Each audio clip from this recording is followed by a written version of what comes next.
ego is your greatest enemy, I think. And it is the one that really hinders all the wealth and beauty of your life. So if you could just see this ego, how it works, just you'll be enjoying it. It's a drama it plays, all right? Let's have it. You can see the drama and then suddenly you will be amazed that you are not in it, you are watching it. When you are detached from your ego, you can see how it tries to entice you. And if you see around today, in these modern times, everybody is quite conscious of their ego, very conscious. And the way they are coming up in the newspapers or the way they are in some magazines, I'm quite amazed. I would feel shy to be there because it's so much of expression of your ego, nothing else. All kinds of things they start. They have competition of ego, lots of competition.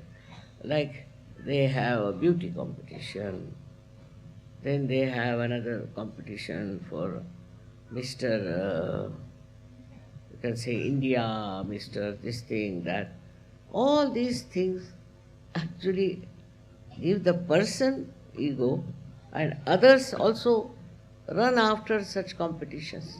They think, why am I not? I should be like that. So it's very deadening and absolutely blinds your mind that you think this is the way one has to be very successful. This success lasts for how long? It perishes in no time. But success in Sahaja Yoga is what will last forever, and everybody will remember it. The one who has this kind of a humble nature will be remembered for generations. I've never seen a statue of a person who has been egoistical. On the contrary, if there was some, they used to criticize. He was a very egoistical man. And nowadays it's impossible. Anybody who has ego, I don't think anybody is going to sing any songs about such a person or going to raise any statues in their name. We should not react. We should not react. If you see something wrong, all right, you meditate on that. You meditate. If you find anything wrong happening, all right, meditate on that. If somebody is unkind to you, at that moment do not react. Afterwards, when that person is quietened, you tell him or tell her. Because at that time, when he's so volatile, or she's volatile, if you tell, nothing will happen. Gradually, I don't say always you can win over such people, but gradually you may be able to make them understand that it's wrong.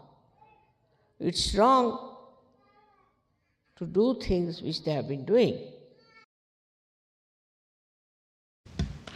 Today I was thinking of telling you about the ego problem because I think everybody feels that that's the biggest problem they all have, and there's a big ego trip one gets into, and they don't know what to do with it.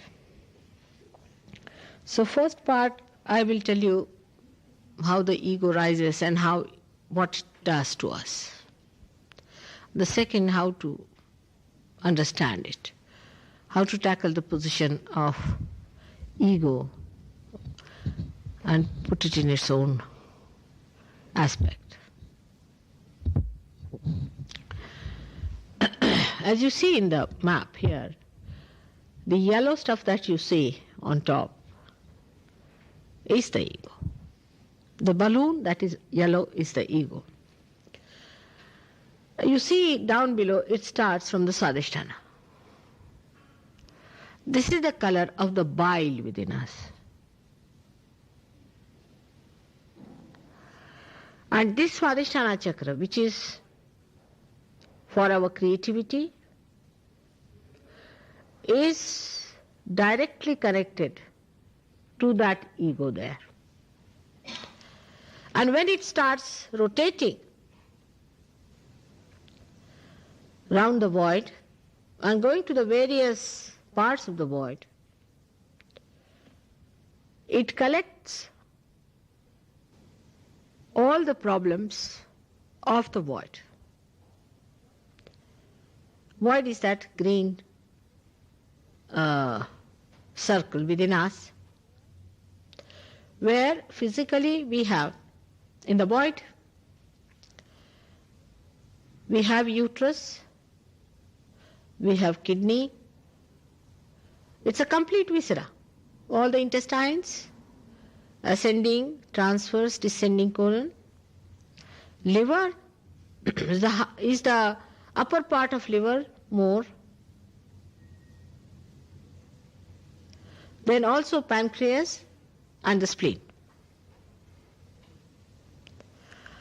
So all the problems of these organs are collected by this chakra, which moves. It comes out of the Nabhi chakra and moves round and round and round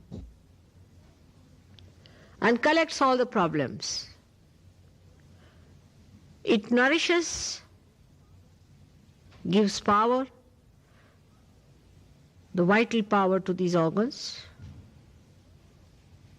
and also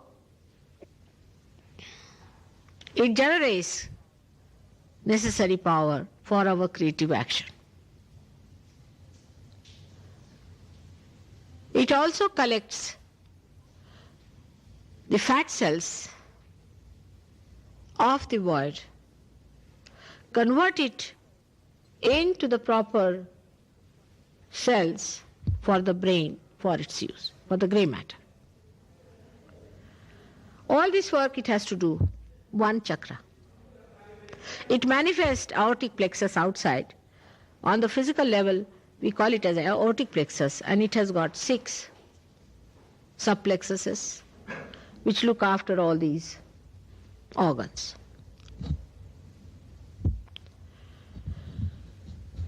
This is meant for our action.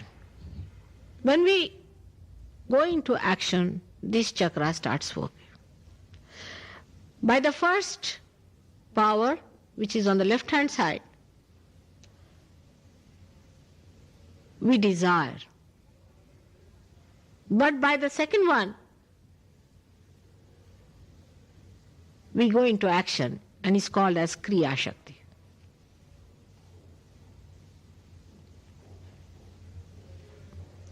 Now when this action starts within us, it produces the byproducts, or we can say all the problems of these organs, which are to be deposited somewhere, and they are all deposited in the brain as ego. All the problems that we have out of this creativity and the action of all these organs are to be counterbalanced. And as a counterbalance, the ego develops. For example, now I have to come to meet you all here. I had to get out of the house, I had to change, I had to drive, whatever it is. Then I came, I had to put in effort. I had to plan out how I'm going to talk to you. That I don't do normally, but I'm saying that generally people do it. And I put in the effort to come in. Now how am I to justify this, all this effort? What is the satisfaction that one gets out of doing this effort, this kriya, this action? We go on doing some action, And why should we do it? After all, action means, any activity means exertion, botheration, problems. The best is to sit at home and do nothing of the kind. But we do not do that. We take up challenges. We rush up to it. All this we do with our Kriya Shakti, with our right action. Because we do action, we have to have a satisfaction about it. As a reaction to that, ego develops. If we do not have the ego, we would not do anything. It's a fact. But ego is the one that rationalizes all our madness, the rat race we are running into. If we did not have the ego, we would not go into this nonsense. The more we try to rationalize our activities, the more ego develops to satisfy. All right, very good, very good. Now you are a successful man, see? You are a very successful man, you have got this, you have got that. Lots of misunderstandings creep in when we pamper our ego like this. Or I should say that when we are satisfied with our ego. That we really get lost. We get identified with our ego and not with ourselves. So if you do some work very well, supposing you have, say, made a beautiful poetry, or say, not piece of poetry, but say you have made a very good painting. Then you would like people to appreciate. If they do not appreciate you, you think you have done nothing. Though you have done a beautiful poem of a canvas. But still you will be so dissatisfied with yourself. Unless and until people appreciate you, they must garland you, they must say, oh, you are great, you are really unique, you are a genius. You know, many artists who created great art got trapped into this kind of misidentification. When they created some great art, the art could not give them satisfaction. They had to go to ego. And Mr. Ego would not be satisfied unless and until everybody says, yes, yes, you are very good, you have done this, you are a genius, you are this, you are that. That's how the ego develops then within us. But a situation can arise where even when we have done nothing, we want to take the credit. Then we call such a person egoistical. Who says, I will do this, I have done this, I, then we call him an egoistical person. Because he gives words to his ego, that's why we call him egoistical. But all of us have got this Mr. Ego there sitting on our heads. When it starts bloating, the more successful you are, the worse it is. The more you indulge into planning and thinking, the worse it is. The balloon goes on, you see, pumped, as if you are pumping a balloon, you see. The more you pump, the more it becomes. And you can never realize that you are not that ego. Then you start feeling very nice about it. Because everybody says, oh, what a great man he is. The whole society develops on those lines. Now, how to overcome this ego? Because people start seeing gradually this. It happens. They start seeing Mr. Ego, oh, very great. This is coming up, giving me ideas, all right. You feel sometimes very depressed with the idea that this is Mr. Ego I was identified with. All right, you see your ego. Then when you see your ego, then what do you do with it? Or if somebody says, better watch your ego, then what happens? You start fighting it. You say, no, I will not say anything. I'll just keep quiet. Let them say anything, whatever they like. Then you become another type. You become a person who is suffering from superego. So you are left with desires but do not act. When you say that let others aggress me, I am not going to aggress anyone, I will be very careful about not aggression. But by this kind of a thing, what happens? That when you raise the left side which goes up and the right hand side, superego, it presses the ego down, but again is bounced back, and there's a kind of a bouncing going on. By this behavior, when you fight your ego, the ego sits on your head much more. The more you try to fight ego, it sits on your head. You are not to fight it. Supposing you take a balloon and start hitting it, it will hit you back further. Go on hitting it, it will go on hitting. Now, which is the way to deflate this ego? How do we deflate a balloon? In the same manner. Take a pin and give it a prick. You just look at yourself, say, all right, Mr. So and so. Now, how do you do? And you laugh at yourself. You said, oh, you were very unhappy, you see, when you saw that you were not praised very much. All right. Now have a pin from me. And that's how you deflate it. By seeing it, by all the time making fun of it yourself and piercing a pin into it.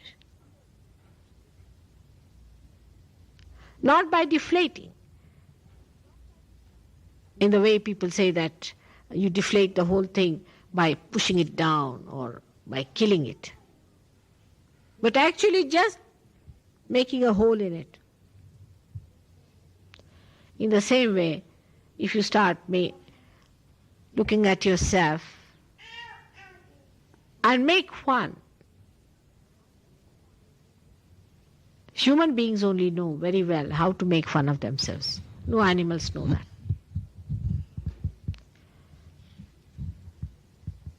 If you learn how to make fun of yourself, your ego will go down. So, we have only one choice left, is to be in the center, to watch your ego and superego. For all the Sahaja Yogis who are realized have to watch themselves, not others. You should not expect anything of others, just expect something of yourself for a change. With ego you do that, expect something of the others. In superego you do for others, but in self-realization you emit yourself as joy, love and beauty. So if there is any reaction or if the Kundalini doesn't rise, there's nothing to feel bad or argue about it. By argument, if I could do, I would take you to courts and argue their things. But by argument I cannot do it. You see, it has to happen in you. I'm anxious that it should happen. In the same way, you should be also anxious that it should happen to you. There cannot be argument about it, you see. It's a happening. How can you argue about the sprouting of a seed? If it does not, you cannot argue with it. You see, it has to sprout. It's as simple as that.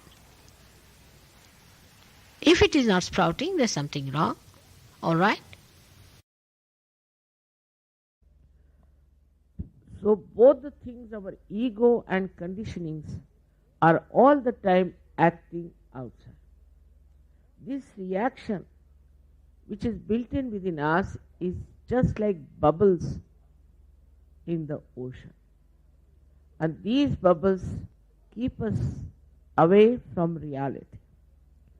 These bubbles are of thoughts, and they just blast you all the time in your head, and you don't know why they are.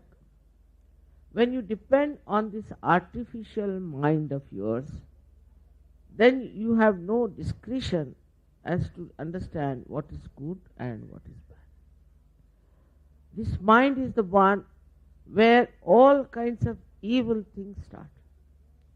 All kinds of quarrels, fights, and possessiveness.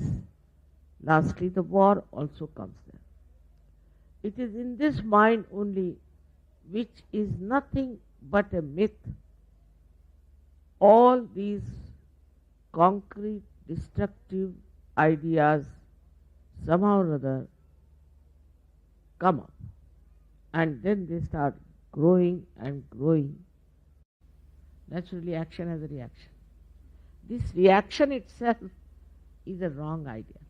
And this reaction should be just dissolved into the feeling of pure love, the ocean of compassion. So with the great feeling of love and compassion, we can do it. We all can do it and can work it out. It's the love. You are working for love. Such an ocean of love is within you. How can you do without? And this has to work out at every level, whether it is your family, whether it is your city, whether it is your country, or the whole world. So the another thing is that when you are in that state of spirituality, then you are joy giving, you are peace giving, you are compassionate, and you love each other. All these problems of the ego just disappear.